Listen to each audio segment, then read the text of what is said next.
Okay, tomorrow I will do a separate recap of the Love is Blind reunion with my husband. But today I want to talk through my personal sentiments around the whole entire extravaganza that was the reunion. First things first, let's start with Brittany and Devo, which can we please drop that nickname because I don't like it. Nonetheless, Brittany and Devontae.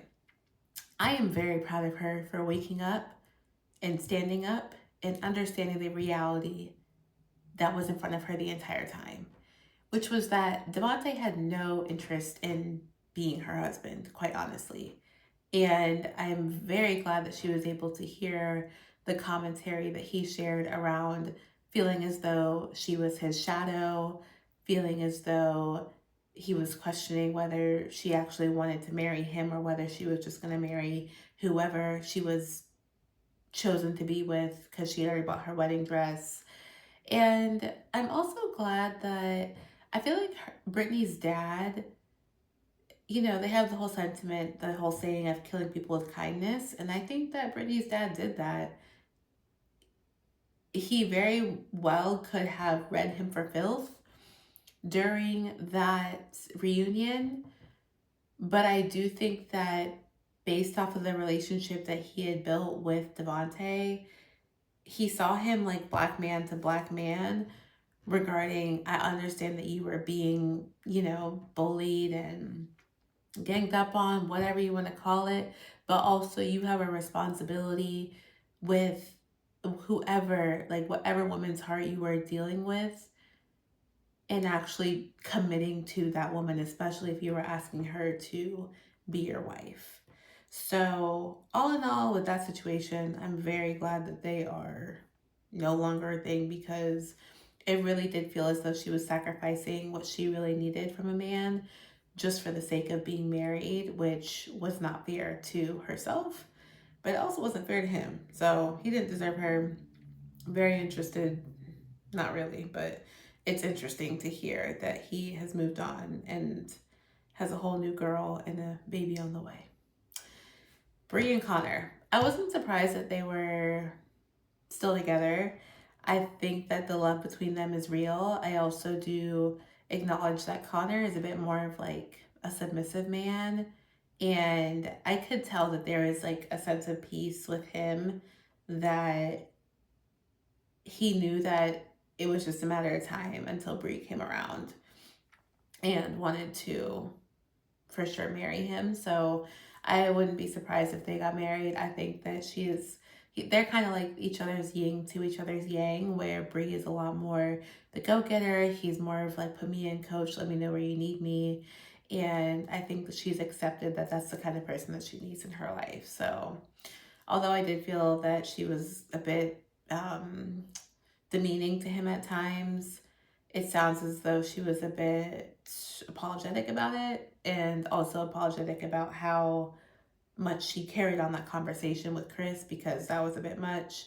But I'm glad that Connor is sitting 10 toes down and not feeling the need to engage with Chris in any manner going forward, because that was a whole different level of disrespect that did not need to happen. Speaking of Chris, let's go to Chris and Jess.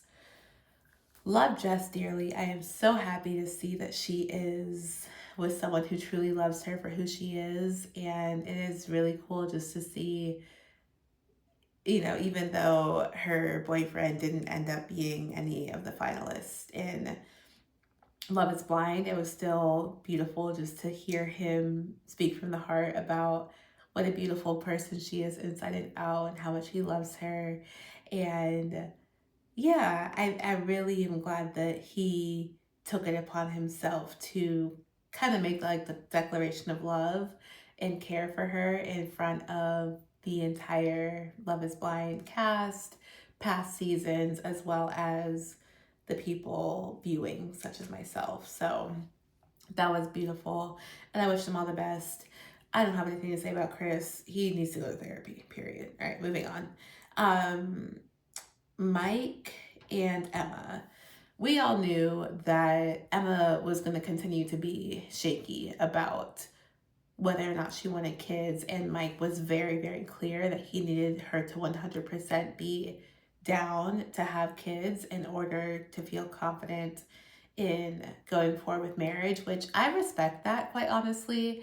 If that is non-negotiable for you, it makes no sense going into marriage with that up in question, because now, to the points that he made prior to the altar, that could lead to resentment against him, that could lead to resentment against the kids, and that could also lead to just internal resentment with Emma, like feeling as though she made this decision for someone else outside of her.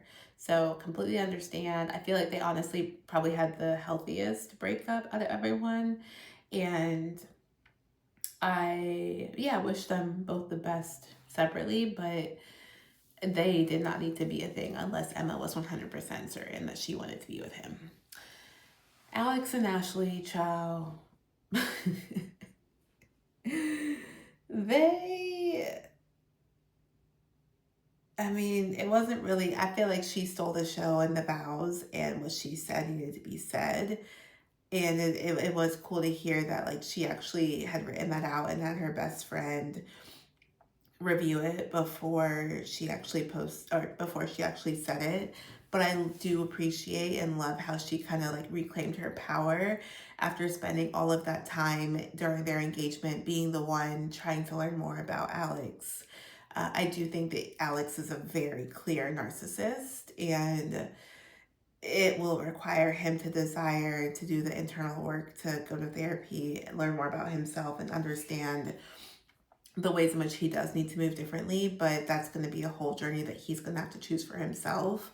But speaking of choosing for yourself, I am glad that Ashley decided to not waste her time with that man. So I'm not really a big Ashley fan, honestly, but I am a fan of women choosing themselves and feeling empowered to do what is best for them, especially when they are dealing with a narcissist right in front of them. Amber, and I'm blanking on his name, but I see him so clearly. I really feel like she showed her true colors during the reunion. I think that she is also in that camp of needing very deep therapy. I don't believe that anyone should be subjected to the level of anger and abuse that I can tell that she inflicted on her partner. I'm sad for Emma, her daughter, and just like, especially, of course, she adores her mom, and seeing what her mom went through during the heartbreak is sad. I also I also understand. I'm blanking on her fiance or husband's name, ex-husband's name, but it is sad to hear that like he wasn't open to letting go of like his Columbus life and his bar life and all of that to be with Emma and Amber. But based off of what both of them shared in the reunion, unless they both chose to do the work to make things right, especially Amber with like inflicting a lot of the hurt and pain from past relationships onto him, I don't see how that would have worked out. Now, lastly, our lovely Christine and Vic, who made me cry every single time they got on screen. I love them very, very much and fell even more in love with how pure and sweet their love is during their union. Yeah, I think everyone deserves a Vic. He was so sure about himself. He was so sure about the love that he could provide. He was so sure about the woman that he chose. He was so sure about the love that he could give her. And it was also beautiful to hear how both of them clearly articulated the way that their marriage and meeting each other impacted how they showed up in their lives with the people around them, their families, and all of that. So I'm excited for their future, and I'm so happy that they got their own, honeymoon through the TurboTax ad advertisement. That was interesting. But nonetheless, they are the most deserving. They are the most beautiful depiction of Jesus's love. And I genuinely just wish them all the best. Even them sharing like the quirks about each other that drive them crazy. I'm like, y'all gonna be straight. Like if that's what y'all worried about, y'all gonna be all right. So lastly, I'm glad that Nick read Chris for Filth.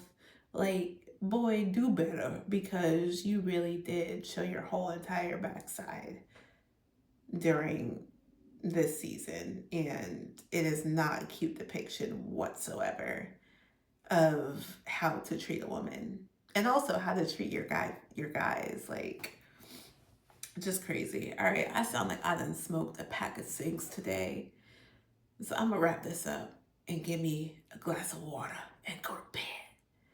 But I'm excited to bring Darian along for part 2 tomorrow, so that y'all can also get a bit of his sentiments around how this reunion went and what his thoughts were.